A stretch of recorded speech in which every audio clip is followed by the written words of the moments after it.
हर्षित जी झांसी से। श्री हरिवंश। श्री हरिवंश महाराज जी। महाराज जी, आपने बताया है कि मानसिक जाप में देखना, सुनना और बोलना मन में ही होता है या होना चाहिए। स्थिति ये बन रही है कि बस सुनाई देने में आपकी वाणी ही सुनाई देती है, तो क्या ये जाप के अंतर्गत आएगा? आ जाएगा। असत चिंतन छोड़ना है, खास बात है। असत चिंतन छोड़ना है। तो संत वाणी भी तो सत चिंतन है। अगर हम संत वाणी का चिंतन कर रहे हैं, मनन कर रहे हैं, श्रवण कर रहे हैं, तो सत चिंतन ही तो कर रहे हैं। शास्त्र वाणी, संत वाणी, भगवत वाणी, जैसे गीता जी, ये सब सत स्वरूप है, ये सब भगवत स्वरूप है। पर वो मेरे मुख का नहीं सुनाई देता है, वो जैसे आप ही की वाणी का ही। धीरे धीरे चलते रहो, धीरे धीरे चलते रहो। जब इंद्रियां अंतर्मुख होंगी तो सुनाई देने लगेगा। अभी इंद्रियां बहिर्मुख हैं, तो अभी टेप, ट्रांजिस्टर, मोबाइल आदि से आप सुन रहे हैं, वो सुनाई दे रहे हैं। लेकिन जब इंद्रियां अंतर्मुख होंगी तो अंतर में चला राधा, वो सुनाई दे रहा है, वो दिखाई दे रहा है। अभ्यास करो धीरे धीरे, अभी तो प्रारंभ किया है ना, धीरे धीरे आ जाएगा। गायत्री जी उत्तराखंड से। श्री हरिवंश महाराज जी, आप दंडवत प्रणाम। गुरुदेव भगवान, अगर कोई विशुद्ध आचरण से मौखिक शरणागति करता हुआ निरंतर नाम जप की कोशिश कर रहा है, अगर जीते जी उन्हें प्रभु साक्षात्कार ना हुआ तो भी भगवत प्राप्ति हो जाएगी। नाम निरंतर जपने का अभ्यास करे और वाणी से भगवान की शरणागति की बात है, वो धीरे धीरे हृदय में आ जाएगी। अगर ऐसी स्थिति में भी शरीर छूट जाता है तो भगवान की कृपा को प्राप्त होगा, क्योंकि पुत्र के बहाने नारायण बुलाया, तब भगवत प्राप्ति अजामिल जैसे पापाचरण करने वाले को मिल गई। तो अगर हम शुभ आचरण करते हैं और भगवान के आश्रित हैं और वाणी से कहते हैं हे प्रभु मैं आपकी शरण में हूँ, और हर समय नाम जपने का प्रयास करते हैं और अभी शरीर छूट जाता है, तो हमें भगवत प्राप्ति हो जाएगी, इसमें कोई संशय नहीं।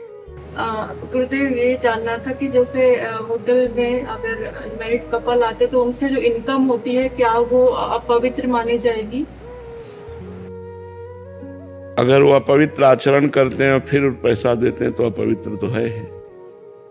वो बुद्धि को भ्रष्ट तो कर ही देगी, क्योंकि बेविचार प्रवृत्ति के द्वारा प्राप्त हुआ धन हमारी बुद्धि में मलिनता तो ले ही आएगा। जी। उमा जी। जी। राधे राधे महाराज जी।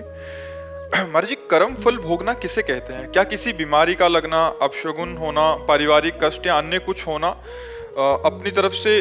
टोटल शारीरिक, मानसिक, व्यवहारिक, सुख या दुख, संपत्ति या विपत्ति, मान या अपमान, लाभ या हानि, निंदा या स्तुति, ये सब कर्मों का फल है।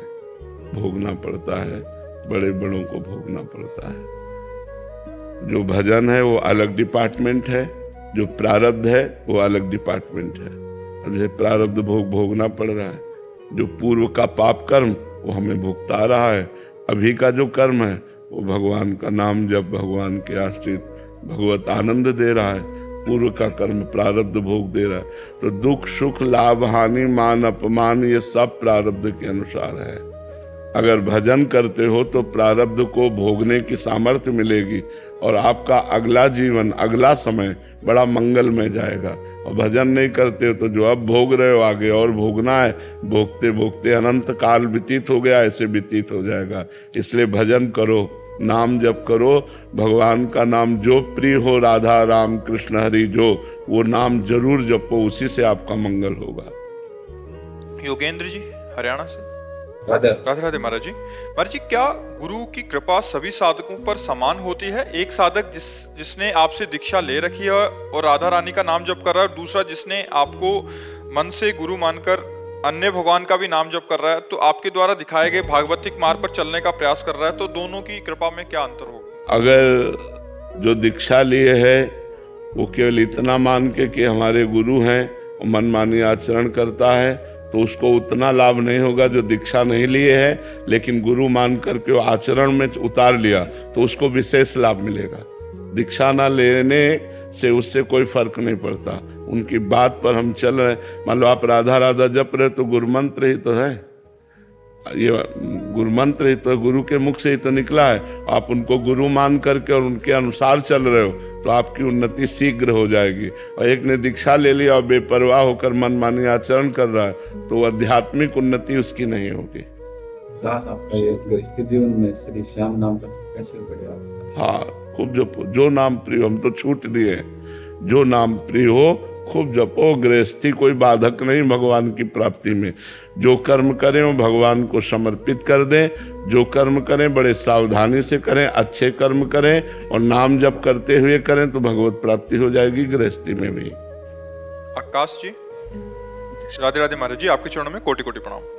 महाराज जी, मैं भक्ति करने की बहुत कोशिश करता हूं पर मेरे रास्ते में बहुत रुकावटें आती हैं जिसके कारण मैं भक्ति मार्ग से विचलित हो जाता हूं। परंतु महाराज जी, मैं भक्ति का प्रयास करता हूं तो मेरे मन में उल्टे सीधे गंदे विचार भी आते हैं।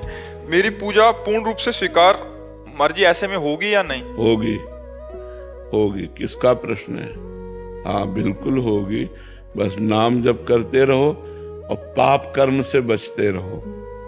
जो गंदे कर्म हैं इनसे बचते रहो तो जो मन मलिन है वही तो फेंकेगा। यहाँ झाड़ू लगाओगे तो कूड़ा निकलेगा ना, ऐसे तो कूड़ा दिखाई नहीं दे रहा, लेकिन जब झाड़ू लगाओगे तो कूड़ा निकलेगा और जब पोछा लगाओगे तो गंदापन दिखाई देगा। तो ये झाड़ू पोछा लग रहा है, अब नाम जप कर रहे हो, भगवत मार्ग में चलने की चेष्टा कर रहे हो तो मन की जितनी गंदगी वो बाहर निकल रही। आप ना घबराइए मत, नाम जप कीजिए पर नया पापाचरण ना होने पावे। सावधानी रखो कि अब नई गलती ना होने पावे तो पुरानी गलती मिट जाएगी और खूब नाम जप के प्रभाव से भगवान की कृपा प्राप्त हो जाएगी। राधे राधे महाराज जी। महाराज जी, कृष्ण भक्ति पहले से हृदय में थी पर अब कुछ दिनों से मन व्याकुल होने लगा है। सिर्फ कृष्ण नाम से अलग सी बेचैनी होने लगी है, वो याद आने पे रोना सा आ जाता। क्या तो हमें लगता है क्यों कह रहे हो ऐसी गुप्त बात को, क्यों कह रहे हो? सब बाहर हो जाएगी, फिर सब पछताओगी।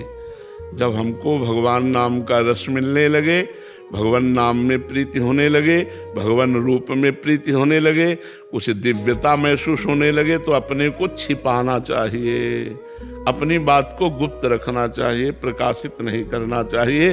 प्रकाशित करने से वो बात फिर निकल जाती, वो बात रहती नहीं।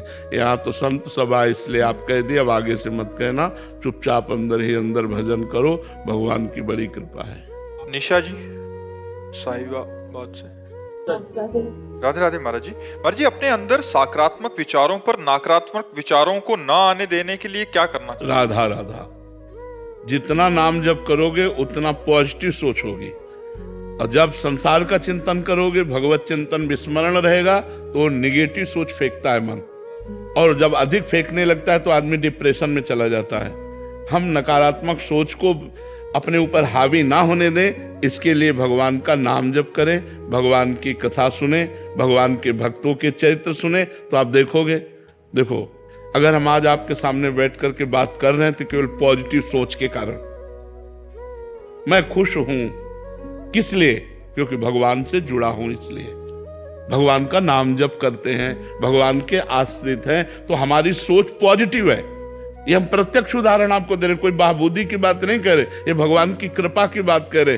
तो आप तो स्वस्थ हैं, फिर आपकी नेगेटिव विचारधारा क्यों?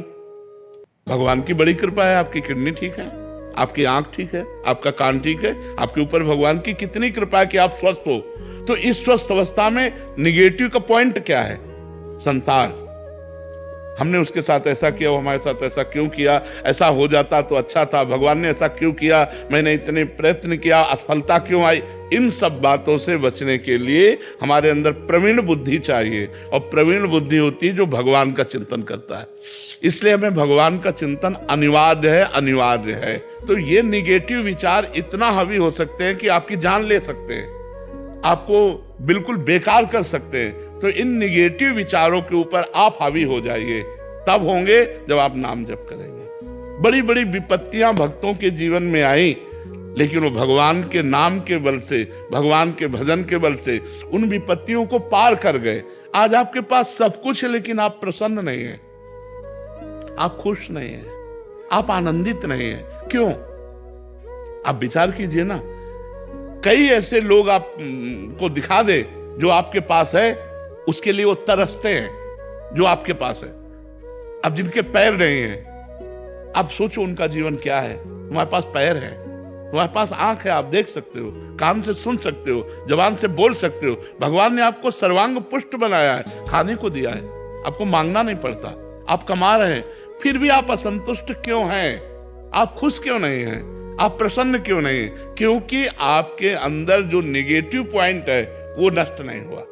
नकारात्मक सोच वो जो फेंकता रहता है मन, उसी से हम परेशान रहते हैं। कल ऐसा ना हो जाए, कहीं ऐसा ना हो जाए, अरे ऐसा होगा तो भगवान है ना। ये जब तक बात नहीं आएगी तब तक आनंद नहीं आएगा। इसलिए हृदय में निरंतर भगवान का नाम जपने का अभ्यास करना चाहिए। इसमें क्या पैसा लगता है? राधा राधा राधा राधा राधा राधा। हम कह रहे हैं कि इतना हमारे अंदर शरीर में रोग है, इतना परेशान स्थिति है, फिर भी हमारे अंदर एक जोश आप देख रहे होंगे, आप एक प्रसन्नता देख रहे होंगे। ये हम आपको प्रमाण देते हैं भगवान के नाम की। अगर भगवान का नाम ना हो तो इसलिए हम कहते हैं यदि आप सुखी होना चाहते हो, यदि आप नकारात्मक सोच को नष्ट करना चाहते हो, यदि आप जीवन को परम लाभ में बनाना चाहते हो, तो भगवान से जुड़ो, अपने मन को भगवान से जोड़ो। भगवान को आपसे कुछ नहीं चाहिए, आप सब भगवान के बच्चे हैं। भगवान ने आपको दिया, तुम यार क्या भगवान को दे दोगे? अनंत ब्रह्मांडों को खवा रहा है, तुमको उसको भोजन देना है क्या? सोना चांदी के पहाड़ हैं, खाने हैं, तुम 100-200 ग्राम, किलो 2 किलो सोना दे के उसको प्रसन्न कर सकते हो क्या? नहीं, केवल आप जुड़ो बस। भगवान आपको मांग रहे हैं, आपसे नहीं मांग रहे, आपको मांग रहे हैं कि आप अपने मन को मन मना भव मद भक्तो माद्याजी माम नमस्कुरु। आप मन को मेरे में लगा दो। भाई क्या पैसा लगता है? राधा राधा राधा, और देख लो अगर आनंद इतना हो जाओ, हमें बताना। नाम जप करो, देख लो सारी गंदी बातें छूट जाएंगी, सारे अच्छे विचार आ जाएंगे, और आपका हृदय एक शीतल रहेगा, दया आ जाएगी, करुणा आ जाएगी, उदारता आ जाएगी, प्रेम आ जाएगा, और भगवान आ जाएंगे। नाम जप से क्या नहीं हो सकता। अवतार राजपूत जी भोपाल से। जय जय श्री राधे। श्री हरिवंश महाराज जी, राधे राधे गुरुदेव भगवान। महाराज जी, हर युग में भगवान किसी ना किसी रूप में आते हैं। राधा नाम कई युगों से चलता आ रहा है, लेकिन राधा नाम की इतनी महिमा और एक संत के प्रति इतनी भीड़ और श्रद्धा कभी नहीं देखने को मिली, और ना ही केवल राधा नाम सुनकर लोगों को इतनी गति से बदलते हुए देखा है। महाराज जी, आप उस युग में आए हो जिस युग में हम हैं। गुरुदेव भगवान, भगवान का प्रभाव जागृत होता है। भगवान तो सबके हृदय में है, भगवान का प्रभाव जागृत होता है। जैसे वही बात आप जानते हैं, आप बोले तो उसका प्रभाव नहीं पड़ेगा, और इनके वाणी में भगवान जागृत हो चुके हैं, तो वही बात ये बोलेंगे तो हजारों लोगों के ऊपर प्रभाव पड़ जाएगा। तो उसमें बात भगवान के प्रभाव की है। भगवान तो सब में है, कौन सा ऐसा जीव है जिसमें भगवान नहीं है? ना सब में भगवान, तो सब भगवान के ही तो रूप हैं, तो सब भगवान के ही अंश अवतरित हुए हैं, सब भगवान के अंश से अवतरित हुए हैं। अब भगवान जहां जितना प्रकाश कर देते हैं, किसी को प्रकाशित किया 100 आदमी को बदल दिया, किसी संत को प्रकाशित किया 1000 आदमी को, किसी को प्रकाशित किया देश का देश बदल, तो वो भगवान का प्रभाव होता है, वो भगवान का प्रकाश होता है, व्यक्ति का नहीं होता। इस व्यक्ति का प्रभाव नहीं है, उस परमात्मा का प्रभाव है। वो चाहता है तो उस वाणी में बैठ करके जीव का मंगल कराने लगता है, वो चाहता है तो नाम का प्रकाश होने लगता है। क्या राधा नाम हम ही ने पहली बार लिया क्या? बहुतों ने लिया है, बहुतों ने गाया है, महिमा गाई है। अब उनको यहाँ से प्रकाशित करवाना है, तो जब बोला राधा तो करोड़ों लोग बोल रहे हैं राधा राधा, है ना? तो वो भगवान का प्रकाश है, वो भगवान का प्रभाव है, अवतार नहीं, अवतार नहीं, भगवान का प्रभाव। भगवान तो सब में, और भगवान जब अवतार लेते हैं तो अपनी अनंत शक्ति से लेते हैं। दुष्टों का संहार करना, भक्तों को सुख देना, प्रेममयी लीला करना, मतलब वर्षा कर देते हैं भगवान जब अवतार लेते हैं। घोर पापियों को भी भगवान परम पद देते हैं, बिना साधना के भी परम पद देते। अवतार एक अलग चीज है। अवतार का मतलब होता है स्वयं भगवान पधारे हैं। हम लोग सब भगवान के अंश हैं, तो जहाँ की जितना प्रकाश हुआ उतना प्रकाशित होने लगता है, तो उसी प्रकाश को लक्ष्य करके हम कहते हैं कि ये तो भगवान ही है, क्योंकि भगवान का प्रकाश हो रहा है। इस लेकिन भगवान नहीं है, वो भगवान का अंश है। भगवान तो जब अवतरित होंगे तो हाहाकार मच जाता है। देखो 6 दिन के थे, 6 कोस में जिसका शरीर पड़ा था, ऐसी पूतना को 6 दिन में मार दिया, नहीं मार दिया? अच्छा, अपने को कहा जाए कि 100 किलो अंगुली में उठाओ, इस छिंगुली अंगुली में भगवान ने 7 दिन 7 रात गिरिराज महाराज को धारण किया, एक पूरा संपूर्ण ब्रजमंडल की रक्षा की कि नहीं की? तो भगवान है, हम सब भगवान के अंश हैं। अब अंश में जहां जितना प्रकाशित हुआ तो हम लोग उस प्रकाश को देखकर बोलते हैं कि ऐसी क्षमता मनुष्य में नहीं होती, ये तो साक्षात भगवान है, उस प्रकाश को देख करके। पर वो साक्षात भगवान नहीं है, भगवान तो साक्षात कुछ और है, हम सब भगवान के अंश हैं। अब वो अंश का भाव शरीर को लेकर है, शरीर का राग हट जाए तो भगवान ही है उसमें, और कोई थोड़ी बैठा हुआ है, वही बैठे। गंगा जल का अंश चम्मच में आया तो हम गंगा जल तो कहेंगे उसे, टैंकर में आया तो गंगा जल कहेंगे, लेकिन टैंकर और चम्मच वाले गंगा जल में अंतर होगा। चम्मच वाले में डुबकी नहीं लगा सकते, टैंकर वाले में डुबकी लगा सकते हैं। यद्यपि गंगा जल से अलग हुआ है पर उसमें अधिक मात्रा है। ऐसे ही अंश में अलग अलग प्रभाव होते हैं। कि अब एक अंश है भगवान के बड़े बड़े ऋषि मुनि जो आकाशचारी हैं, और हम उछले तो धम्म से गिर पड़ेंगे, और वो आकाश में भी चल रहे हैं, तो अंश वो भी हैं भगवान के। एक है कि वो जो चाहे नई सृष्टि रचना कर सकते हैं, लेकिन वो भगवान नहीं है, भगवान के अंश हैं। उनमें जितना पावर प्रकाशित हुआ, भगवान का पावर अनंत है और हम लोगों का पावर सीमित है। भगवान का पावर अनंत है, उनको अनंत कहा गया है, तो हम लोग भावना में कह देते हैं, लेकिन भगवान तो भगवान है। जब वसुदेव देवकी जी ने पूर्व जन्म में तपस्या की और भगवान से कहा आप जैसा पुत्र चाहिए, तो कहा मेरे जैसा तो सिर्फ मैं ही हूं, मैं ही आऊंगा। तो भगवान कृष्ण के रूप में पधारे। जब मनुष्य रूपा ने तपस्या की, भगवान प्रकट हुए, तो भगवान से कहा हमें आप जैसा पुत्र चाहिए। तो उस समय भी भगवान यही बोले कि मेरे जैसा तो सिर्फ मैं ही हूं। तो वही राम जी के रूप में प्रकट हुए, मनुष्य रूपा दशरथ कौशल्या बने और भगवान राम के रूप। तो भगवान जैसे तो सिर्फ भगवान है। भगवान के भय से वायु चलती है, भगवान के भय से मृत्यु भयभीत होकर काम कर रहा है, भगवान के भय से पृथ्वी जल में नहीं डूब रही, भगवान के भय से सूर्य चंद्रमा अपना प्रकाश समय पर कर रहे हैं। भगवान भगवान है, भगवान जैसा कोई नहीं है। हाँ, कहीं कहीं भगवान का तेज प्रकाशित होता है, वो अंश मात्र में होता है कि मतलब 1000 लोग देखकर प्रभावित हो गए, लाख लोग देखकर प्रभावित हो गए, वो भगवान का तेज प्रकाशित हो रहा है, भगवान नहीं। भगवान तो अनंत महिमाशाली है। जितने ब्रह्मांड हैं ये भगवान के एक रोमकूप में है, इतने महान भगवान है। देख रावा माते तिन अद्भुत रूप अखंड, रोम रोम प्रतिलागे कोटि कोटि ब्रह्मांड। जैसे गूलर के फल में दाल ऐसे झुके और उसमें 10 गूलर लगी है, ऐसे एक रोमकूप में 10 ब्रह्मांड, लाखों ब्रह्मांड है। और उस ब्रह्मांड में एक ब्रह्मांडीय मृत्युलोक है, और इस मृत्युलोक में कितने जीव है।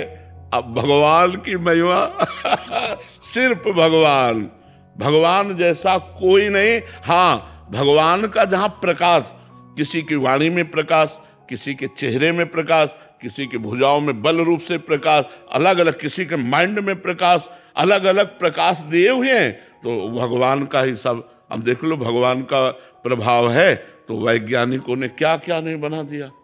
भगवान ने ही तो पावर दिया वैज्ञानिक को माइंड का। अब एक कील फेंको ऐसे ऊपर, वो धम्म से नीचे गिर जाएगी और सैकड़ों आदमियों को बैठाल के हवाई जहाज उड़ता है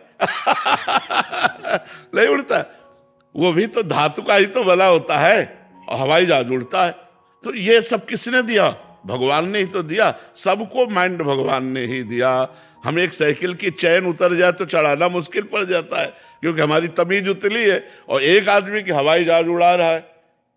तो भगवान ने माइंड का विकास किया है, भगवान ने अपना अपना प्रभाव रखा है कि उसकी वाणी बोले तो हजारों का परिवर्तन हो जाए। वो भगवान उसकी वाणी में प्रभाव प्रकाशित करते हैं, ना कि वो भगवान है। भगवान तो अद्वितीय है, भगवान जैसे तो सिर्फ भगवान है। जैसे कालिया नाग, पूरा काली दह जहर से तपता था। गौओं ने और ग्वाल बालों ने पी लिया तो सब मर गए। भगवान ने उसी काली दह के जहरीले पानी में कूदकर सैकड़ों फण वाले काली नाग को रौंद डाला, उसके फणों पर चढ़कर नाचा। उसने डसा भगवान को, क्या फर्क पड़ा? कुछ नहीं पड़ा। आखिरकार वो चरणों में गिर करके रमणक द्वीप में आज भी वास करता है। तो विचार करो, भगवान की समानता कौन कर सकता है? विश्व में जिसे परास्त नहीं कर सकता था ऐसा कंस था। इतना बलवान था कि जरासंध ने अपनी 2 बेटियों का ब्याह किया।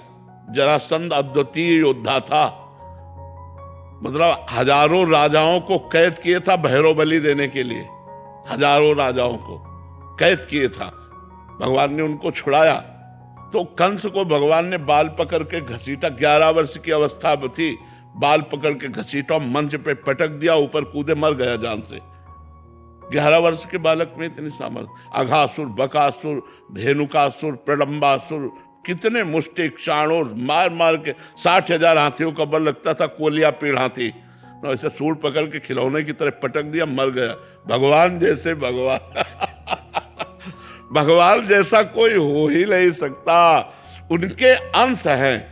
अब किसी में तेज प्रकाशित, वाणी में, बुद्धि में, बल में, बोले यार ये तो साक्षात भगवान है। नहीं, भगवान का अंश है।